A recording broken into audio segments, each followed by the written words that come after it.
Bismillahirrahmanirrahim. My dear students, Assalamu alaikum. You are watching Math with Yasir Rafat.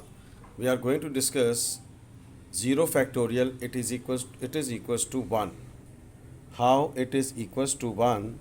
Today we are going to discuss 0 factorial. It is equals to 1. We have to discuss its derivation here. So here we have to consider n factorial.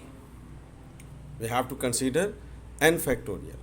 If we have to expand the n factorial for one term, first term, so that will be n factorial, it is equal to n factorial, it will be equals to n times n minus 1. This is the expansion for first term of n factorial is equals to n times n minus 1 factorial.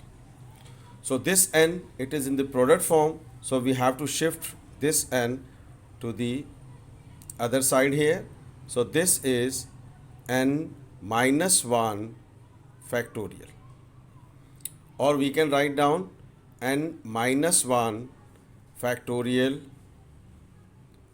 it is equals to n factorial over n. If we have to put n is equals to 1, if we have to put n is equals to 1, so that will be equals to, this is n minus 1, that will be 1 minus 1. It is equals to 1 factorial over 1. We have to put n is equals to 1 here. So this will be 1 minus 1, that will be 0 factorial. 1 factorial means 1 over 1, and this is 0 factorial, it is equals to 1 upon 1, that is 1. So this is 0 factorial, it is equals to 1. This is the derivation, how we have to see this, how 0 factorial, it is equals to 1. It is the derivation of this.